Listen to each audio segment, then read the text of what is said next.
I-scout lang natin. Kasi malalim yung kailogan dito eh. Kaya mo siya mag-drive. Kaya mo yan! Tinuruan na kita ilang beses. Foot brake.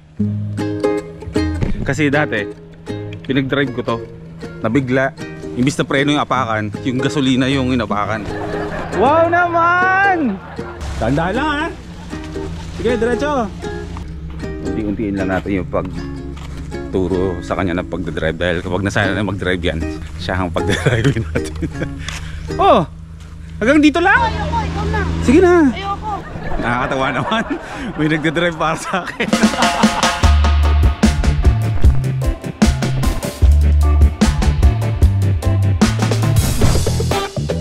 Alam nyo ba na hindi talaga ako tubong Bulacan? Isa akong akla nun. Alam mo ba bro na naririnig ko lang yung kaingin pero hindi ko talaga alam kung saan kaingin. Ito yung kahabaan na ito, hindi kaingin bro. Oh, taga-kaingin ka? Oh, okay, parang umuo lang no. Saan yun? 12:10 ng tanghali, kukunin natin si Watod. Na-check na yan, lahat-lahat. Big, di na tinunasan. Eh di, kinarwash ni ano to na, si Roberto ah. Malapit sa kalsada eh. Sa tagal ng panahon pinoproblema ko yung tagas ng tubig na pumapasok sa loob kapag umuulan. Si Roberto lang pala ang makakapaggawa ng solusyon kung paano matitrace yun. Talagang ginapang niya kung saan yung tagas ng tubig. Drainage niya talaga. So hindi doon sa unang ano natin, hinala natin na may butas sa likod ng headlights ni Watod. Nasa gitna pala. Pag pumasok eh yun yung nag-distribute ng tubig. Naghihiwalay lang. Tapos papunta sa'yo, saka papunta sa pasahero mo. Kaya namamasa-masa lagi yung ano. Hindi na masa-masa, talagang nababasa yung flooring pero nasolusyonan na. Tapos na ang problema natin sa tubig na umaga sa loob, silyado na yan. Na-check na rin niya yung mga calipers ko, yung mga drum brakes. At natuwa siya kasi lahat ng mga piyesa na nakakabit dito kay Watod is puro Japan, puro original yan. Update sa tangke ng tubig is may mga changes tayong gagawin, di ba? Si Roberto. Hindi na yung PVC na pipe ang gagamitin. Pero gusto ko lang sabihin muna kasi nagbabasa rin kami ng mga comments sa comment section na paano yan, parang bigat ng bigat, pabigat ng pabigat si Watod. Baka mahirapan. Gusto ko lang malaman sa mga nagtatanong dyan o mga nagre-react sa mga pinagagawa namin dito sa van is hindi lang naman ginagawa yan ng parang gawin natin to, kapit natin. Pinag-aaralan yun ng gumagawa. Kumakayanin ba talaga ni Watod? Hindi lang basta tayo salpak ng salpak dyan, pinag-aaralan din ng mga gumagawa. So wag yun ang problemahin si Watod. Hindi naman mahinang sasakyan yan. All goods yan, wag yun ang problemahin. Tapos ito pa pala, na nagawa na yung takip ng gasolina. Yung nasira ng pump attendant. Eh hindi naman niya sinasadya. Ginawa ni Roberto, pindutin mo nga bro, papindot. Ayan, bubukas na siya. Absuelto na si Kuya. Lahat ng mga pintuan dito na matigas dating na sasara at na ibubukas, eh ngayon, eh malambot na. Wala lang dito si Roberto kasi nag-fishing. Nag-day off. Bye-bye Bancada. Bye-bye bro! Pero mahigit 13 years na rin ako nakatira sa bahay ng Malolos. So medyo masasabi ko na rin na isa akong Bulakenyo.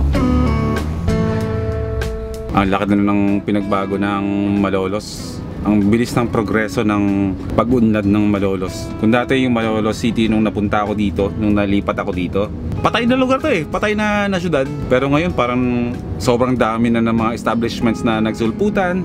Napakadami ng mga kainan na pwede mong puntahan, lalo na sa gabi, maliwanag na siya. Hindi na siya tulad ng dati na parang patay na lugar. Yun nga lang, ang kapalit nun, gumanda yung lugar namin, sumikip naman. Bumagal yung daloy ng trapiko dito sa amin. Kung meron kayong panahon at meron kayong oras, eh pasyalan nyo ang Malolos sa gabi. Talagang sobrang dami ng mga food tripan dito.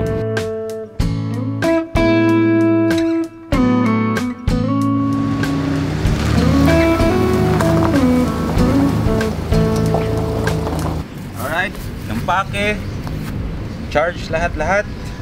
Kakailangan natin dahil babalik tayo sa biyahe. And welcome back to another episode. Bago ang lahat, gasolina muna, hindi diesel.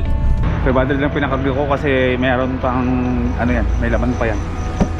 Alas 7 ng gabi, papunta ako ng South ngayon sa South Supermarket. Hindi, sa South, sa Laguna. Kasi nga yung usapan namin dalawa ni Bancada, hindi ko lang alam kung makakasama si Direk Gino, eh magka-camping kami sa Borawan. Ngayon lang ulit ako makakapag-road trip kasama si Watod. Ang i-drive si Watod ng gabi at malayo ang pinakamasarap sa lahat. Drive therapy ang tawag ko sa ganito. Kaya pala sobrang traffic dito. May nasira ang malaking sasakyan dito sa toll gate mismo. Tumirik si Optimus. Napagod na siya ipagtanggol ang mundo. Iba ang feeling na dumadaan sa Skyway ng gabi kaysa sa araw. Mas enjoy ang ilaw ng highway at ng mga nagtataas ng buildings ng Maynila. At yun, shoutout sa dalawang to na bumabiyahe na nakamotor. Nakilala tayo. Sa kayong galing dalawa. Ginabi na kayo. Nagpaalam ba kayo? At narating ko na nga ang Bae Laguna. Nagka-camping ka na nga eh. Camping pa rin yung pinapanood mo. And not many people actually eat it. Earlier, we were talking about breadfruit, and she's like, hey, we can actually pick one. Kanina pa yan. Maghapon na yung nakaganyan. And make a dish Kala out ko ba of it. mag-vlog ka? Alam mo, naubos yung oras mo. Kakapanood mo sa mga kaibigan mo. Ang gaganda kasi ng mga upload nila eh. Aliw na aliw ka ngayon kay Brett ah. So unique, and not many people actually. Hindi kasi pag nanonood ako sa kanila, pinaghuhugutan ko sila ng ano eh, ng lakas ba, inspirasyon. O sige nga, rate mo nga sila. Isa-isa sila, yung mga pinapanood mo mga kaibigan mo, i-rate mo. I-rate ko o i-describe ko? Unahin mo si Brett. Si Brett, ang lalim niya gumawa ng kwento eh. From simula nang nagvo-vlog siya. Tapos yung Brett noon, tsaka Brett ngayon, ibang-iba. Punong-puno ng ano eh. Basta yung story talaga ano. Kaya palagi ko siyang pinapanood. At si Kulas. Si Kulas naman, hindi naman sa pagiging bias dahil close talaga kami ni Kulas. Close din naman kami ni Brett eh. Pero pagdating kay Kulas, more on reality talaga si Kulas. Para lang tipong kasama mo lang siya kapag nagvo-vlog siya. Kasama mo siya sa biyahe. May isa naman. Commander D. Si Commander, yung motovlogger na the greatest influencer in Davao City.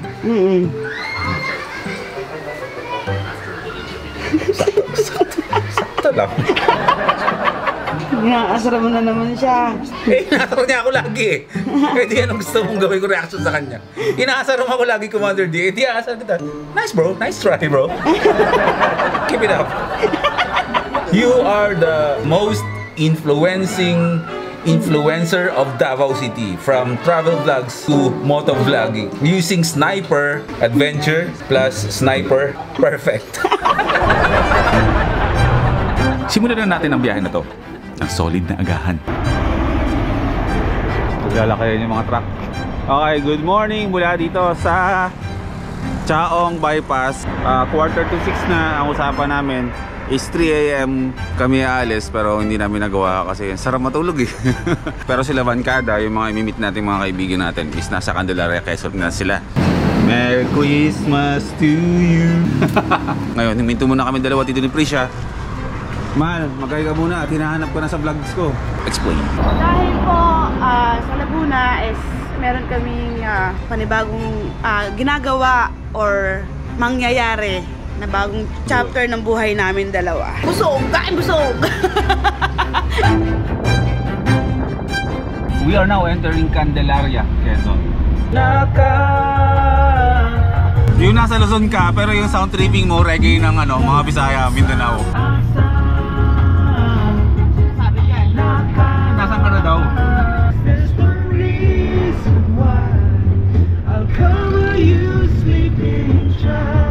The Milky Way above the hill.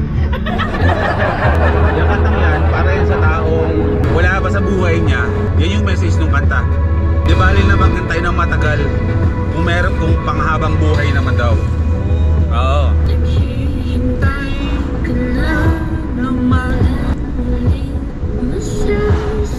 Diba? Ang ganda, diba? Yung message ng kantang yan is para dun sa taong inaantay mo makakasama mo panghabang buhay.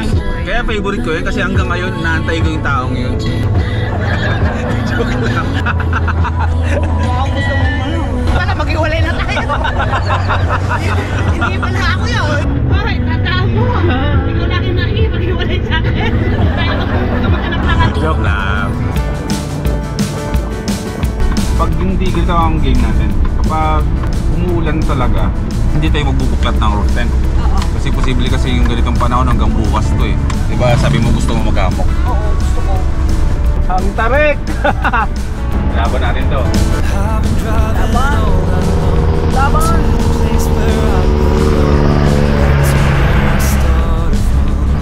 Laban mo na! Oh, kinaya. Ako lang ang may mali. Ako lang yung mapagkukulang nung tumirik tayo dun sa landing point. Salalang ko. Dito tayo. Dito tayo tumuloy. Yes! Diyan tayo tumulay kay nanay. Kung natatandaan nyo. Go, go! Mahal, parang gusto kong lasin baka.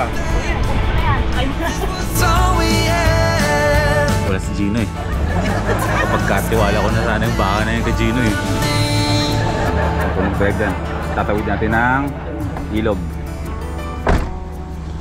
I-scout lang natin. Kasi malalim yung kailogan dito eh. Kaya mo siya mag-drive. Kaya mo yan! Tinuruan na kita ilang beses. Foot brake. Kasi dati pinag-drive ko to, nabigla. Imbis na preno yung apakan, yung gasolina yung inapakan. Yan. Wow naman! Driver yan. Tanda lang ha. Sige, diretso.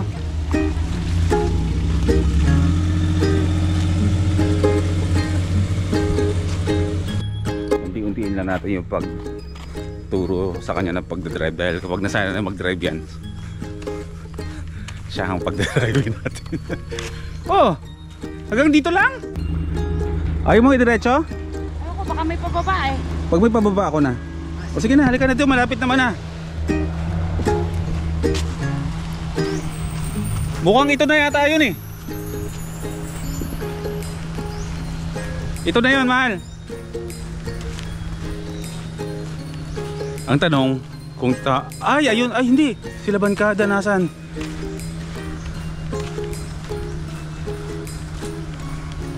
Ay, ayun sila.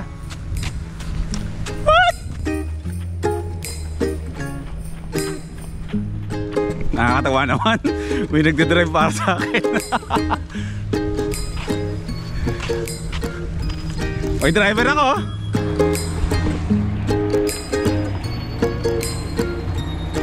Alala lang mga laba. Sige, diretso ko lang. Doon, bala. Ayoko, ikaw na. Sige na. Ayoko. Sige na. Ayoko. Sana all! Good morning, ma'am! Sana all may driver! Anong gagawin dyan, bro? Kasama na naman tayo. Kuya Berto! Gusto kong sabihin sa'yo na kung ano yung feeling nung una kong dinrive si Watod pagkalabas. Right. Ganun ulit yung pakiramdam mo sa ilalim. Siya si Kuya Berto. Kaya kapag meron kayong mga minivans na ganyan, kahit anong sasakyan, message lang kayo sa Boy First Time o kay Bancada. Tapos kami na mag-a-assist papunta. Tambakan natin siya ng trabaho para hindi makapag-fishing. Naman. Tapos tanong ako. Kumusta yung, di ba umuulan? May tumulo pa? Hindi naman malakas yung ulan.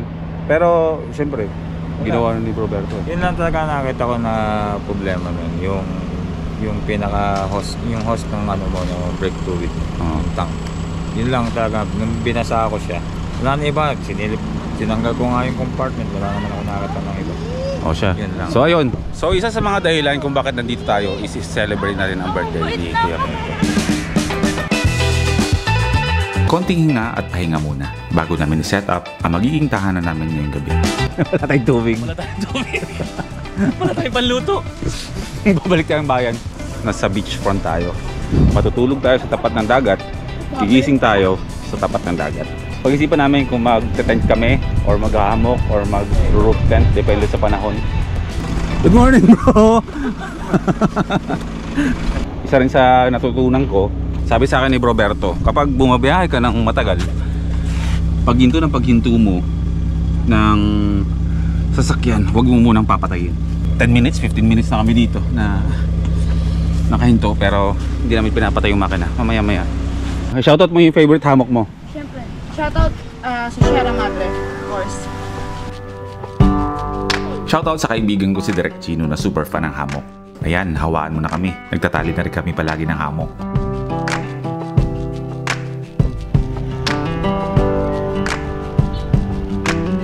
Thank you.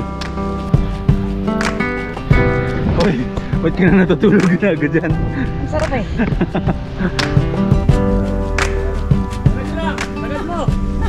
Malaki babayaran.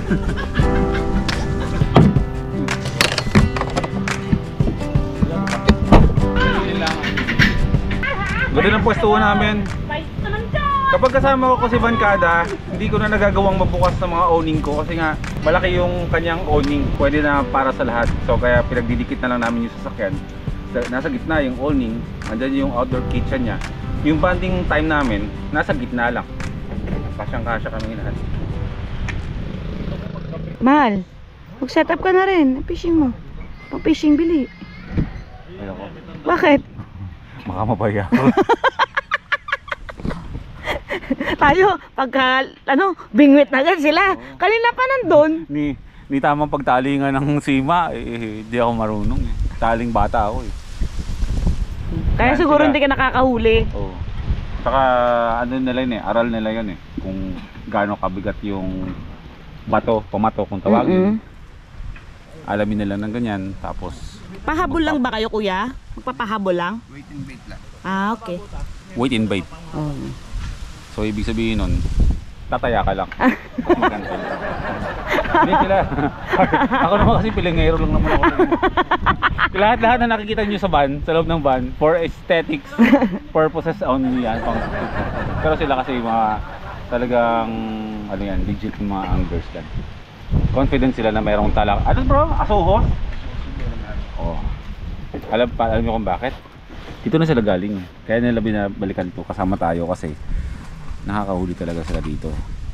Kasi dati nung nag-catch and cook kami, hindi tinapos yung video. Namalengke daw tayo.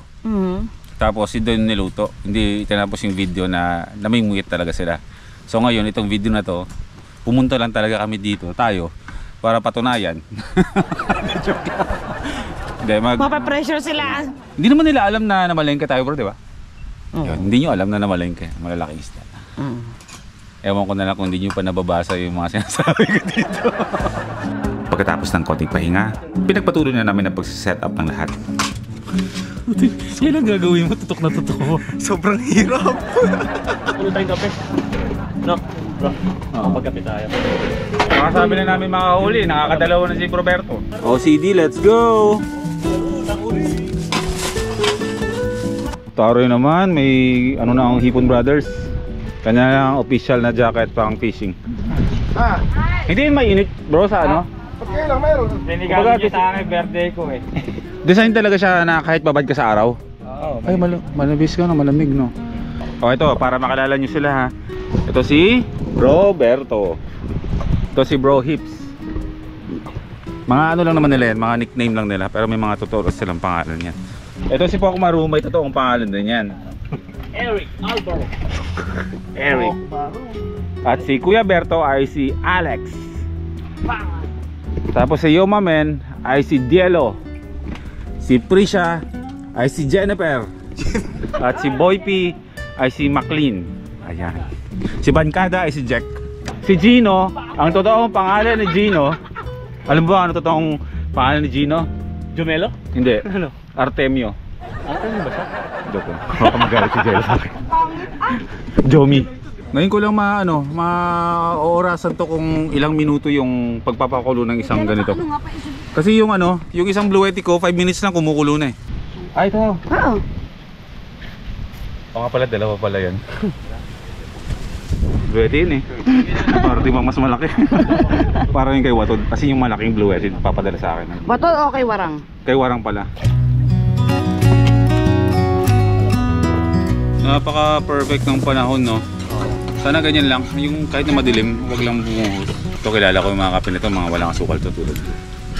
Bro po ko. Bro, kape, no sugar. Ikaw bro, Jello, may sugar ka? Meron kuya. Meron. Kalahating tasa.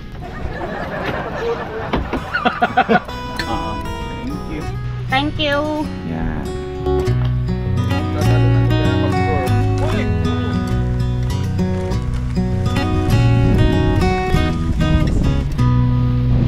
Ang Hipon Brothers, namimingwit na agad. May huli na naman sila doon. May huli na naman si Roberto. Napakapayapa ng lugar. Napakapayapa. Ganda ng tanawin.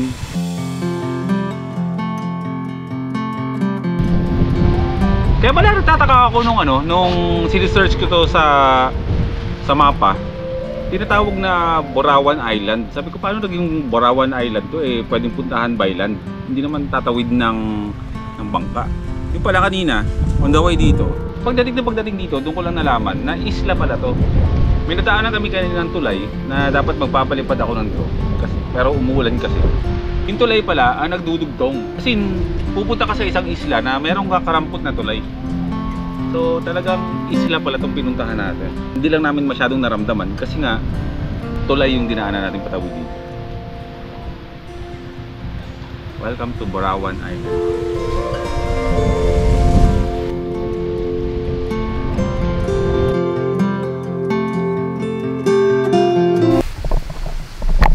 Anak naman.